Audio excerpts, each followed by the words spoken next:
Caught my spoiled sister kissing my boyfriend a week before her wedding. Told her fiancé, thought he ignored it, but he shocked everyone at the wedding. As a 28-year-old woman, I found myself in a challenging situation involving my 26-year-old sister and my 29-year-old boyfriend.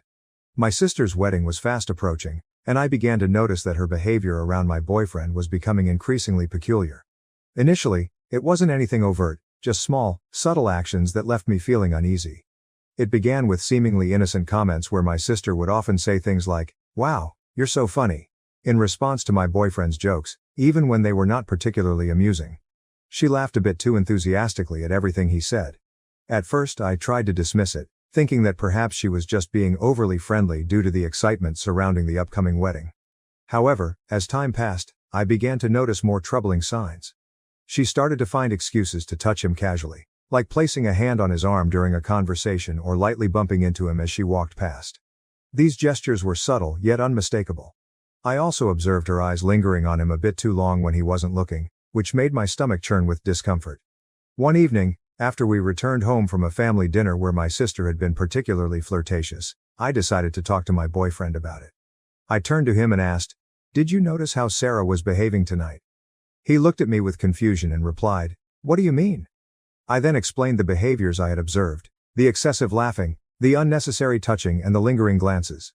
He listened, but after a moment he simply shrugged and said, "I think you're overthinking it. She's probably just excited about the wedding. It's harmless." Despite his reassurances, I couldn't shake the feeling that something wasn't right. The situation didn't feel harmless to me at all. Despite my boyfriend's reassurances, I couldn't shake the feeling that something was off.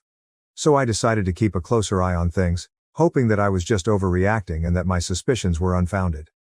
But the next few weeks were tense. Every time we were around my sister, I found myself constantly watching her, noticing every little thing she did. It became clear that she was always trying to position herself near my boyfriend. She would often sit next to him whenever she could, and she seemed to find endless excuses to ask for his help with wedding-related tasks, even when I was standing right there. One day, we were all at my parents' house for a family barbecue. At one point, I went inside to use the bathroom, and when I returned, I saw something that made my heart sink. My sister and my boyfriend were talking quietly in a corner of the yard, standing unusually close to one another. My sister was giggling at something he said, a sound that made my stomach churn with unease. The moment they noticed me, they quickly stepped apart, and my sister walked away as if nothing had happened. I felt a wave of nausea and anger but decided not to confront them on the spot, not wanting to create a scene at a family gathering. Instead, I waited until we got home that night. When we were alone, I tried to approach the topic as calmly as I could. I asked my boyfriend what he and my sister had been discussing earlier. He seemed surprised by my question and explained that they were just talking about some wedding details, like the music selection. His response didn't satisfy me. I couldn't help but question why such a simple conversation required them to stand so close together. He sighed, clearly frustrated, and tried to dismiss my concerns. He assured me once again that there was nothing going on, insisting that my sister was just being friendly. But by this point, I couldn't hold back my feelings any longer. I expressed my frustration, pointing out that my sister was practically throwing herself at him, and he wasn't doing anything to stop it. My words seemed to hurt him, and he looked at me with a pained expression, asking what exactly I expected him to do. He reminded me that she was my sister, and he was simply trying to be polite. Telling her to back off seemed out of the question to him. I told him that he could at least set some boundaries, making it clear that he wasn't interested in anything more than a friendly relationship. But he insisted that he wasn't interested in her at all, claiming there was nothing to clarify because I was seeing problems that didn't exist. Our conversation went in circles, with neither of us willing to see the other's point of view, leaving us both frustrated and unsure of what to do next.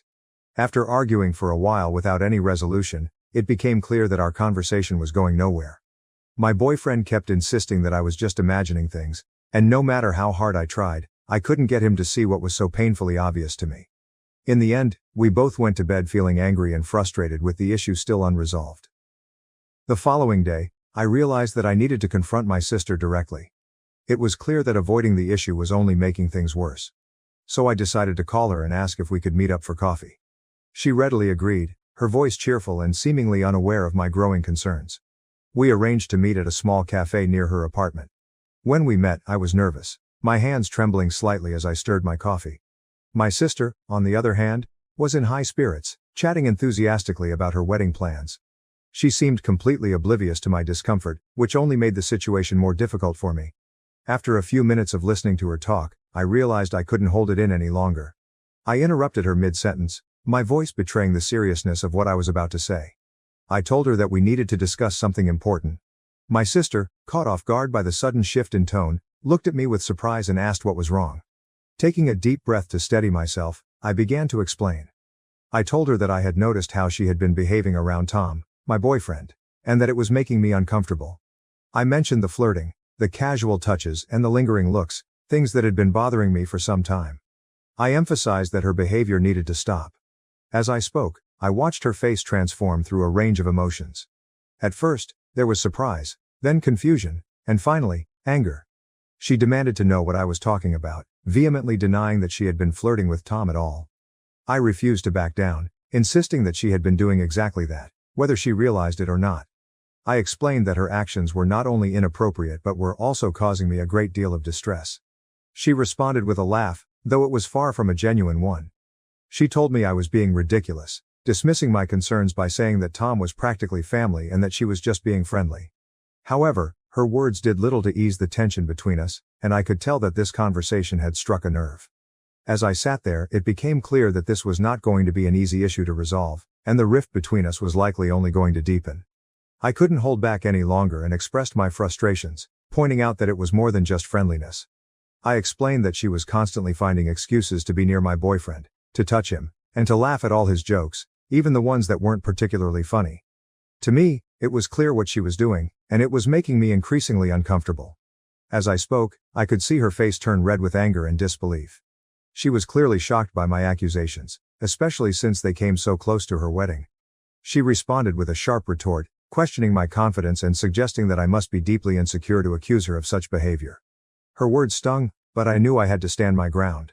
I tried to explain that my concerns weren't about insecurity, but rather about respect. I told her she was crossing a line that shouldn't be crossed, and that her behavior needed to stop immediately. Suddenly, she stood up, her chair scraping loudly against the floor, signaling the end of our conversation. She declared that she wasn't going to sit there and listen to what she considered paranoid and ridiculous accusations. She made it clear that if I couldn't trust my own sister, then that was my problem, not hers. With that, she stormed out of the cafe, leaving me alone with a swirl of emotions. I felt awful and began to question myself. Had I overreacted? Was I really just being paranoid? When I returned home, my boyfriend immediately noticed that something was wrong. He asked me what had happened and I recounted the conversation I had just had with my sister. As I shared the details, I could see the concern growing on his face. When I finished, he let out a heavy sigh and told me that he thought I had made a big mistake. He was worried that Sarah would be deeply hurt, especially with her wedding just around the corner. Feeling defensive, I asked him if he was taking her side. He quickly reassured me that he wasn't taking sides, but he expressed his doubts that Sarah had been flirting with him. Even if she had been, which he found unlikely, he believed that confronting her in such a direct way was not the best approach to handling the situation. His words left me feeling even more conflicted, unsure of whether I had done the right thing or not. As I felt tears welling up in my eyes, I couldn't help but ask, so what was I supposed to do? Just ignore it? The frustration and hurt were clear in my voice. Sensing my distress, my boyfriend walked over and gently wrapped his arms around me. He suggested that perhaps I could have handled things differently, that maybe I could have talked to him more about it first or approached Sarah in a way that was less confrontational. He expressed concern that now, with the way things had unfolded, Sarah was likely upset with both of us, and that this could cast a shadow over her upcoming wedding, making everything feel incredibly awkward. Feeling overwhelmed, I pulled away from his embrace and questioned him. So this is all my fault? I needed to understand if he truly believed that I was to blame for the situation. He sighed deeply, clearly struggling to find the right words, and explained that he didn't mean to place the blame solely on me. However, he did think that I might have overreacted, letting my emotions get the better of me. We continued to argue for a while, but it became evident that we were not going to reach a resolution. There was a clear disconnect in our perspectives, and neither of us seemed willing to fully understand the other's point of view. Eventually, he decided to go to bed, leaving me alone with my swirling thoughts and doubts. The days that followed were filled with tension. My sister had stopped speaking to me entirely, creating a painful distance between us. My parents, having noticed Sarah's distress, called me, wanting to know why she was so upset. I tried to explain the situation to them, but I could tell from their responses that they too believed I had overreacted. As the wedding day drew closer, I found myself increasingly uncertain about what to do. I was supposed to be a bridesmaid, an important role that now felt more like a burden. I wasn't even sure if Sarah still wanted me to be part of her big day. My boyfriend, on the other hand, was still invited, and he suggested that we both attend to show that there were no hard feelings. But the thought of standing there, watching my sister walk down the aisle while knowing how angry and hurt she was, made me feel physically ill. The entire situation had become a tangled mess, and I didn't know how to untangle it without causing even more pain. Several times I tried to phone Sarah, but she didn't answer. She never answered when I left voicemails apologizing and stating we should have spoken. I even visited her flat, but she closed the door. My anxiety grew as the wedding day drew near. Though I wasn't convinced, my partner kept urging me to let go, that everything would blow over. In a dream, I showed up for the wedding and everyone turned to stare at me, pointing and murmuring. I woke up shaking coldly. Update. Following my confrontation with Sarah, things deteriorated. When she told our mother about my allegations, she became quite irate. She called me, screaming about how right before Sarah's wedding I could be so selfish and worried. She shouted, "How could you accuse your own sister of such a thing?" She wouldn't listen as I tried to explain my perspective. She advised me to straighten this problem right away and apologies to Sarah. The stress on our family was intolerable. Sarah still avoids talking to me, and right now my parents are offended as well. Tom, my partner, persisted in telling me I was exaggerating, which just made me more depressed and irritated. I visited my parents' place to try to straighten things out 1 week before the wedding. I heard subdued voices coming from the side of the house as I got to the front door. Intrigued, I strolled to the garden and stopped in astonishment at what I saw there. Sarah and Tom were partly concealed behind a big plant.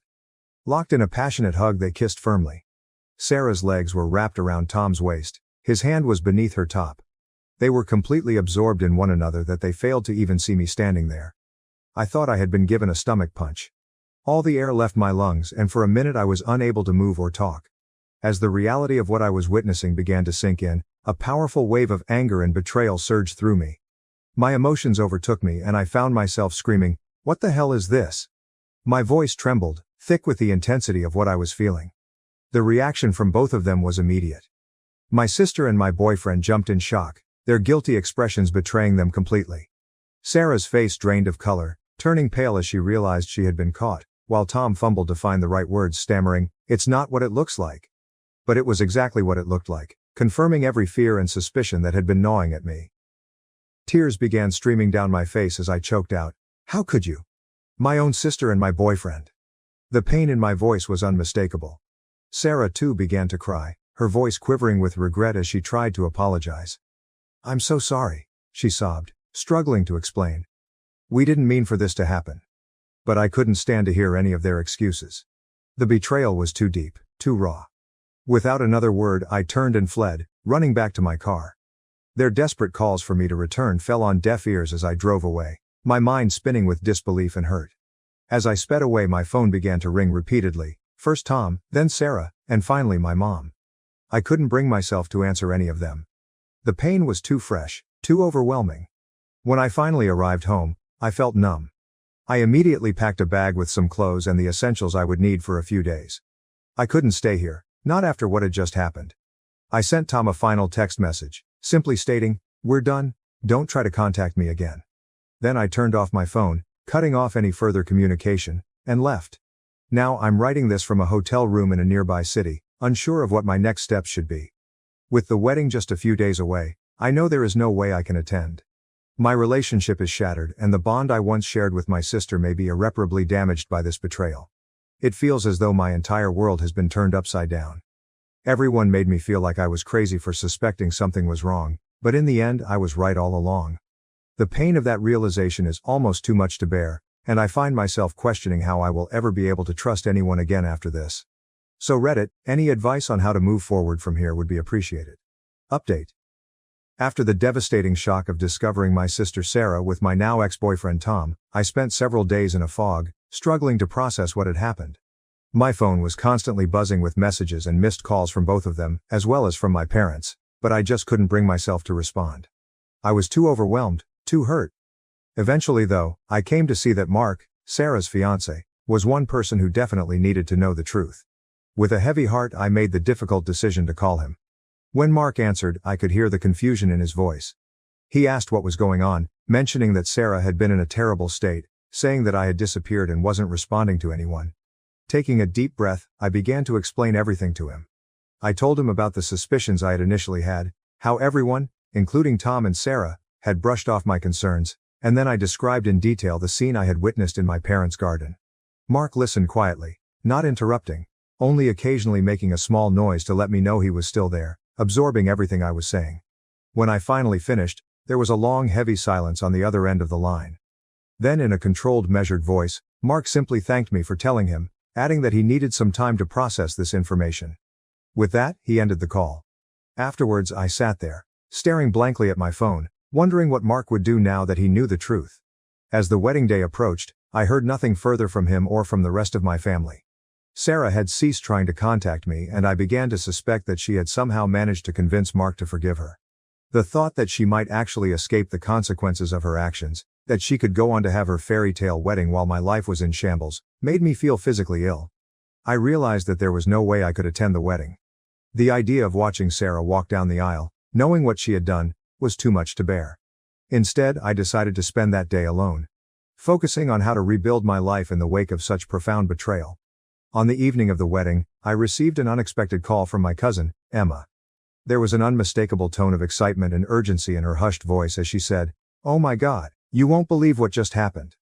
Confused and intrigued, I asked her what she meant. Without hesitation, Emma dove into her story, recounting the events that had unfolded. She explained that everything had seemed normal at first. Sarah had looked stunning in her wedding dress, and Mark had been standing at the altar, ready for the ceremony to begin. But when it came time for the vows, Mark had unexpectedly stepped forward and announced that he had something to say. My heart began to race as I listened to Emma describe the scene. Mark, in front of everyone, declared that he couldn't go through with the wedding. He told the guests that he could not marry someone who had betrayed her own sister and devastated her life by getting involved with her boyfriend. Emma continued, recounting how Sarah had turned completely pale at Mark's words. Then, to everyone's shock, Mark turned to my parents and apologized, telling them that they needed to know the real reason why I had distanced myself from the family. Emma went on to say that Sarah had started crying. My parents had been left startled and perplexed, and the guests had started whispering among themselves in an attempt to make sense of things. Mark had then walked out of the church, leaving Sarah sobbing alone at the altar. "It was like something out of a movie," Emma told me, her voice still tinged with disbelief. "Everyone's in shock. Your parents are trying to get the full story from Sarah, but she's an emotional wreck." As I sat there, absorbing everything Emma had just told me, I felt a mix of emotions. On one hand, there was a sense of vindication, knowing that the truth had finally been revealed. But on the other hand, I couldn't help but feel a deep sadness for the pain and turmoil this had brought upon my family. Emma, sensing my silence, gently asked, "Are you okay?" I'm not sure," I said truthfully. I never wanted it to wrap like this. After a little more conversation with Emma, I hung up and sat silently attempting to sort things. Though at what cost, the truth was out. My friendship with Sarah broke, my relationship with Tom ended, and now my whole family was in crisis. I came to see that although the truth was now clear-cut, it did not instantly correct everything. Healing and regaining trust still lay a long road ahead. But I felt a little relief for the first time since this entire ordeal started. At least now, I could begin to advance free from the weight of silent facts dragging me back. Regarding what next, I'm not sure. Though I know I will eventually have to face my family, right now I am living one day at a time. If nothing else, this encounter has shown me the value of following my gut feeling and defending myself even in front of people who question me. To all who helped me through my journey, thank you. Your words of encouragement have more value than you could possibly know. And to others in the same circumstances, keep in mind. Rely on your gut feeling and resist being gaslighted into disbelieving your own impressions by anyone. Thank you for watching. If you haven't subscribed yet, please do so and hit the notification bell to stay updated with more shocking real-life stories happening around you.